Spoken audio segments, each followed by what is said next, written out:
Yeah, sure. That's a good point. Right. So if we can give you a few minutes for introductory remarks, Minister, and then we'll open up to committee questions. Thanks for taking time to join us. Sounds great. Well, good morning, everybody. And thank you, Mr. Chair and committee members, for the opportunity to speak with you all today.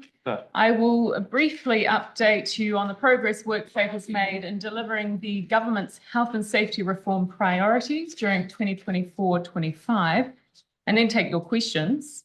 As part of a broader suite of health and safety reforms, the government is refocusing WorkSafe from an enforcement agency to one that engages early to support businesses and individuals to manage their critical risks.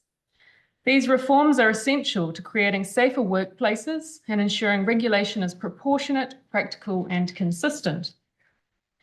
WorkSafe has undertaken a significant strategic reset. The organisation is embedding a risk-based enforcement model, refreshing sector-specific guidance, and improving permitting systems. Enforcement is shifting from reactive compliance to proportionate, educative engagement. Guidance for high harm industries has been refreshed, outdated materials removed, and new tools piloted to improve accessibility. These give businesses greater certainty about what is reasonably practicable and supports the shift to a more proportionate, educative regulator. WorkSafe's trajectory is positive. Operationally, backlogs and permitting applications have been significantly reduced, and inspectorate capability uplift is underway through new training and performance frameworks. In the past year, WorkSafe completed over 13,000 assessments, a 8.3% increase on the previous year, reflecting its intent to be more visible and proactive, particularly in high harm sectors. And financially, WorkSafe has built strong reserves that can be used to support a multi-year strategic work program, ensuring reform delivery without creating ongoing baseline pressure.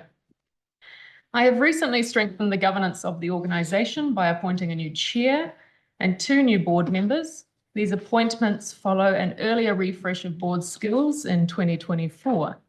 The current board understands what is required to support the government's reforms and strengthen WorkSafe's role as a proportionate and practical regulator.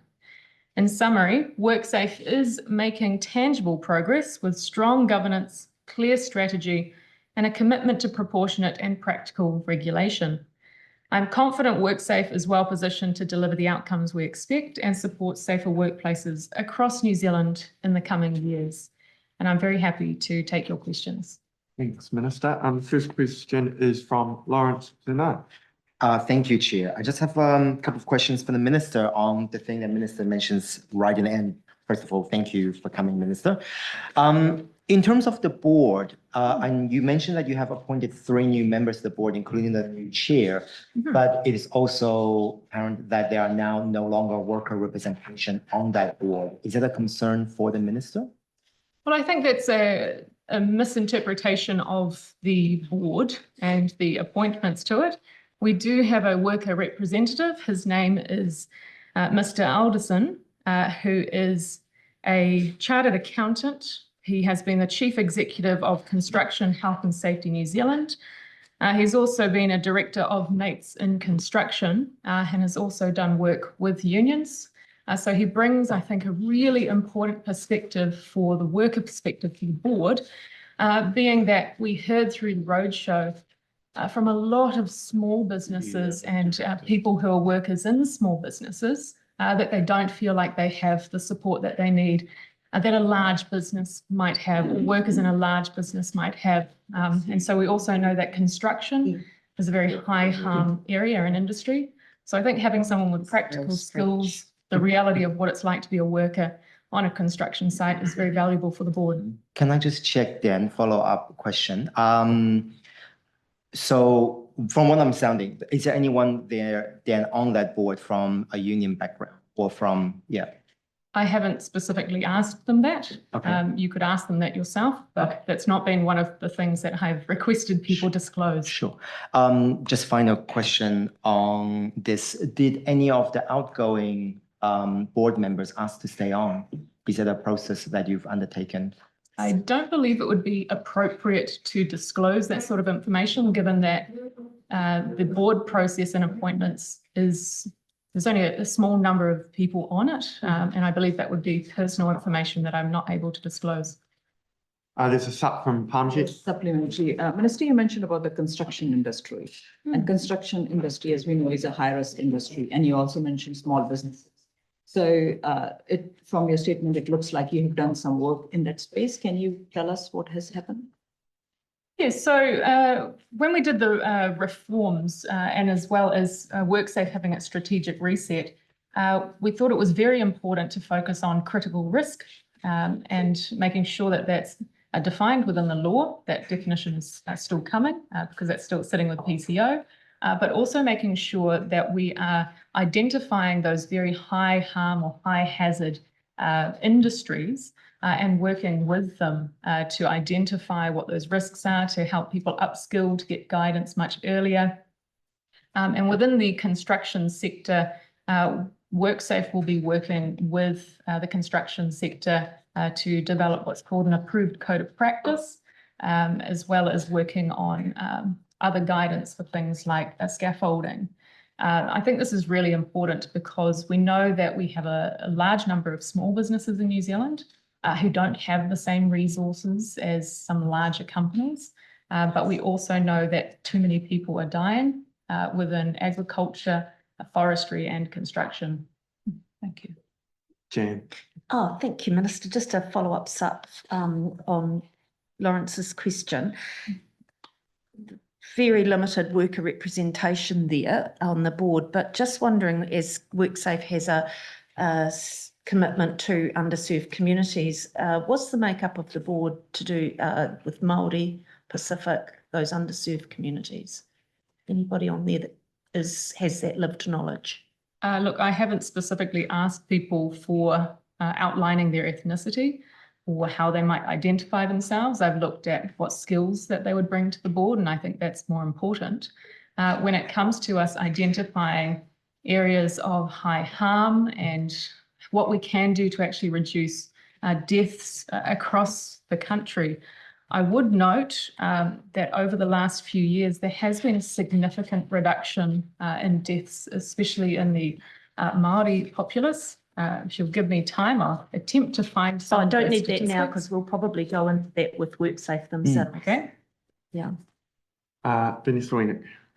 Thank you, Minister. I wonder if you could just help me understand a little bit about that critical risk definition. You said that there's work coming, I understand. That was on Is it likely that that might reflect what, say, board members who've been on risk committees might understand in terms of that kind of matrix of likelihood and the severity of the harm that's occurs? Is that the kind of thing that we might be looking at?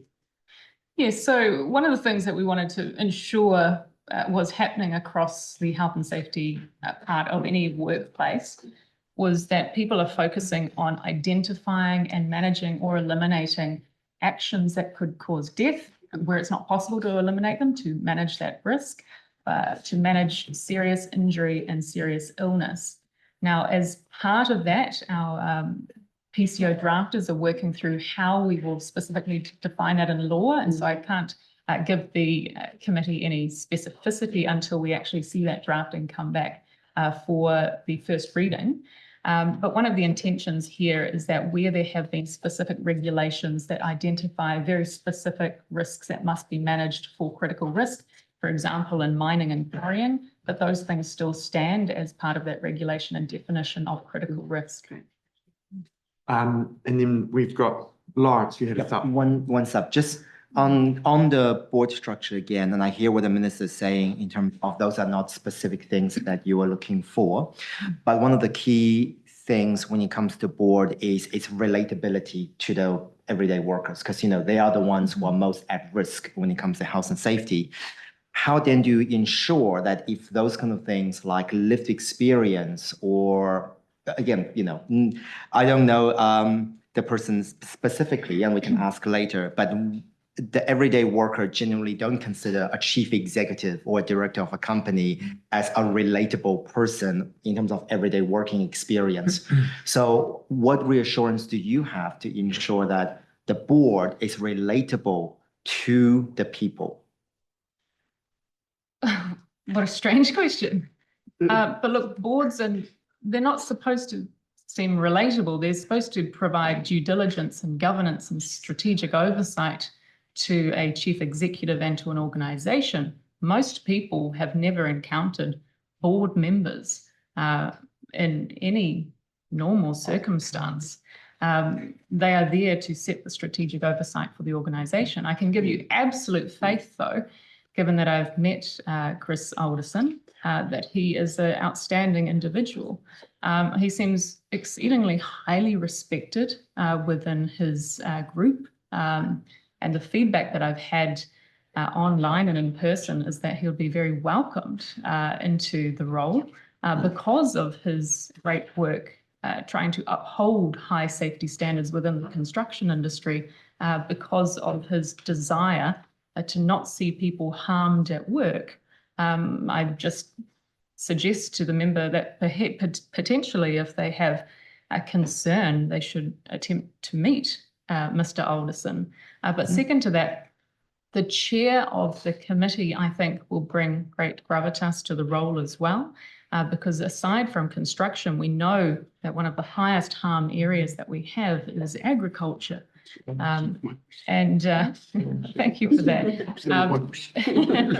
And I think it is really important that we are bringing someone who is the chair of the role as someone who has great skill and governance experience. He understands the role of being a director on a board, but also has experience having managed his own farming business, as well as having expertise in high-risk industries, like being chair of the Marsden Maritime Holdings.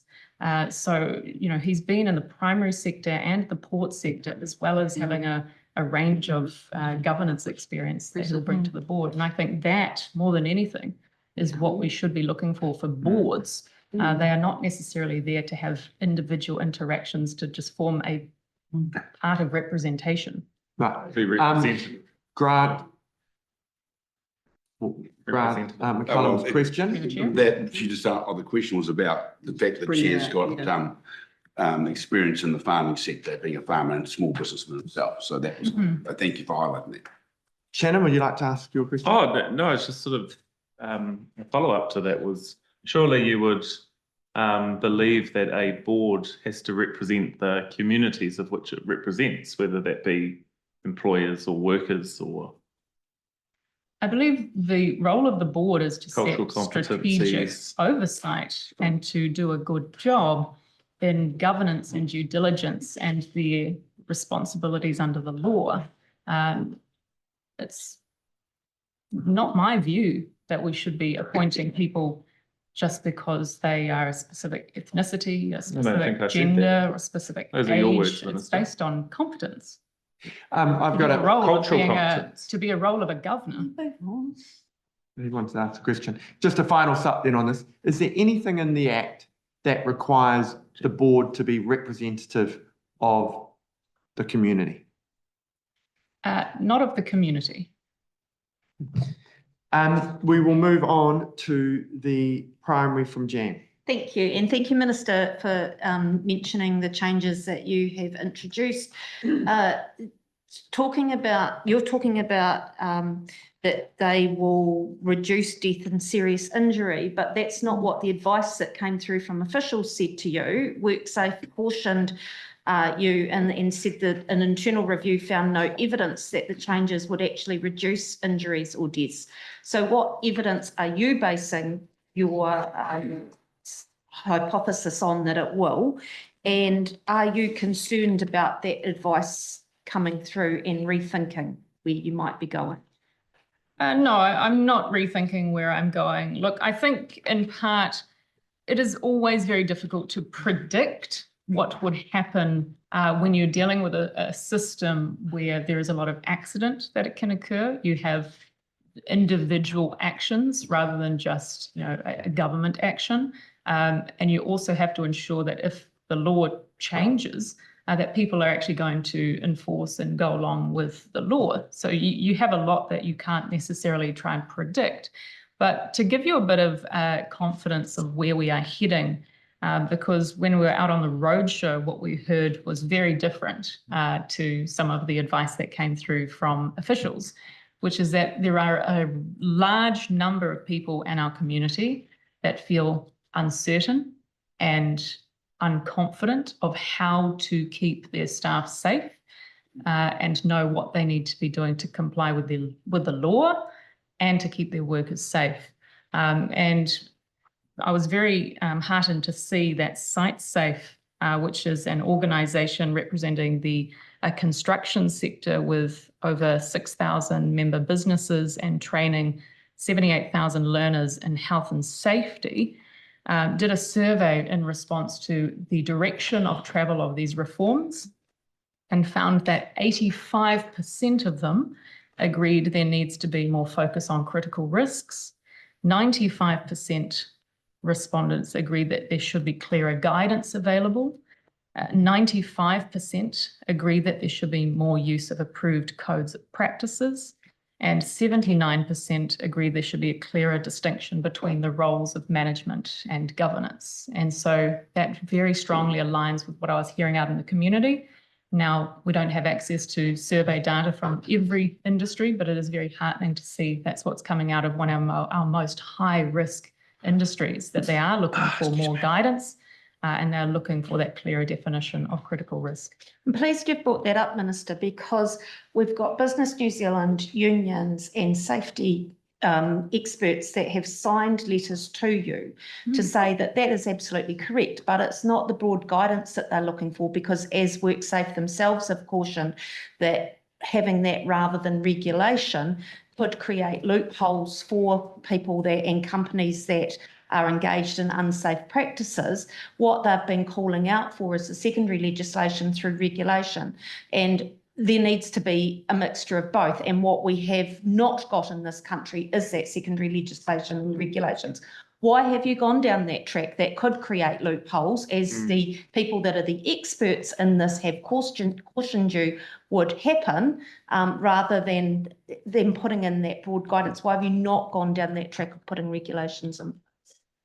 I don't think that's a fair summary of the view. It's true that I have received letters from the Council of Trade Union as well as Business New Zealand, who were asking for the law to remain relatively unchanged. And you'll see that I did take up that feedback. So for large industry and large businesses, most of what's happening now will still happen into the future. Where we have made some changes is to define more strongly the priority of critical risk, and said that for small businesses who are dealing with a lot more stress because they don't have the same HR and resourcing as a large business, that will make sure that they are specifically focusing on critical risk rather than all the other stuff that could come with a larger company with more resource.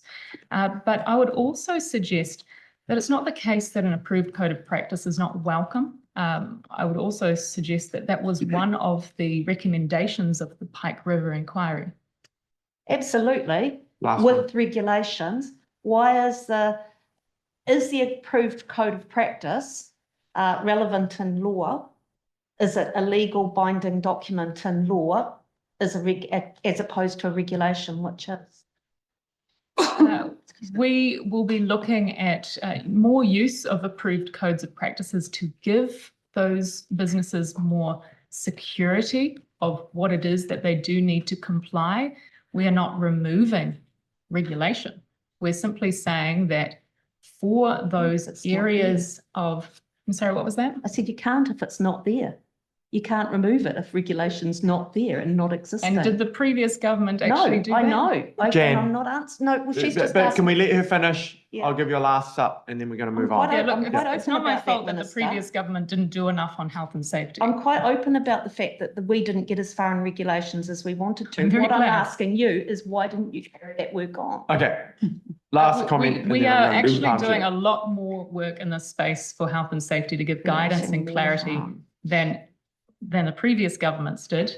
But it's really important that regulation doesn't fall outside of technological change. We know that when regulations come through, they take a long time. They can get out of date very fast, which is why we have moved towards approved codes of practices.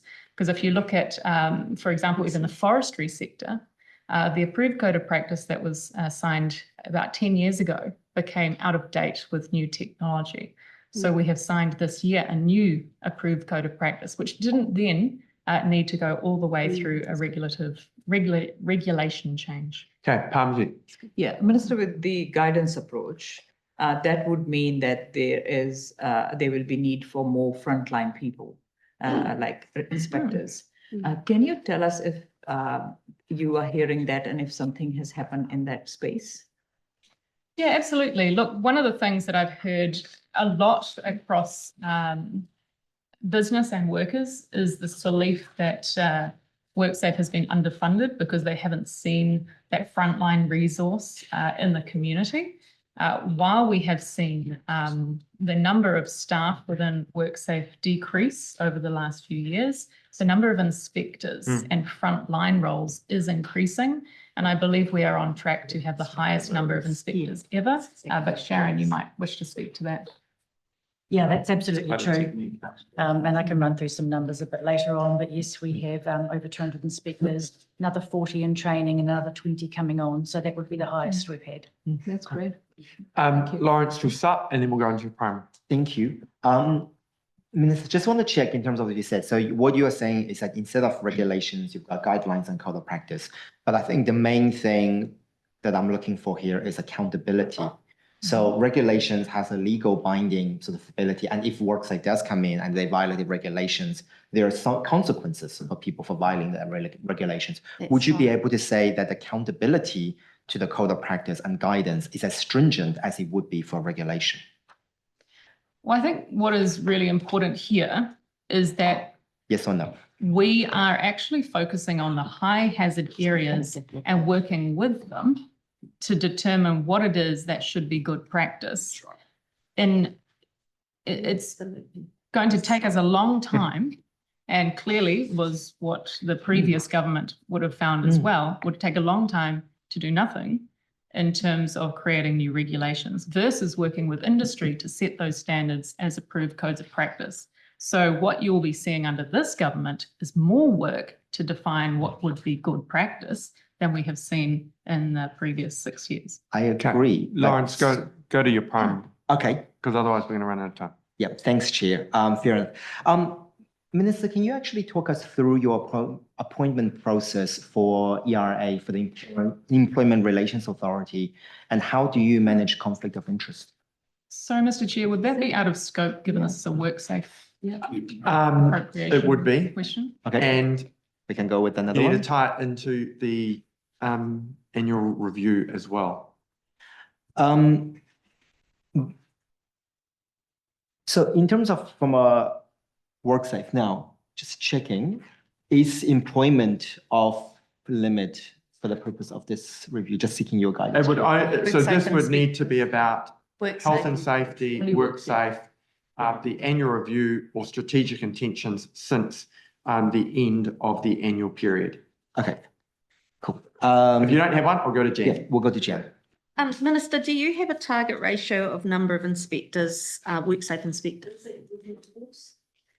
Thank you for the question. It's really interesting. We don't have a specific target that we're working towards. I do know that WorkSafe would like to come up to the same sort of ratio as we have in Australia. However, I do understand that there has been quite a difficulty in trying to understand the different definitions of inspectors because of the different ways the countries actually put them into different categories.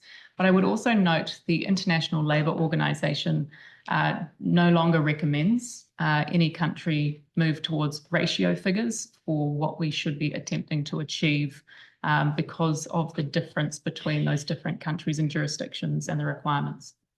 Have another primary. No, sup on that, and then I'm No. going to round off. Okay. Okay. Minister, thank you so much for taking the time to join us this morning. Again, apologies for the late start. Thank And you. now we'll have Sharon and your team go straight into the hearing. Just before we do that, Parmjit, can you just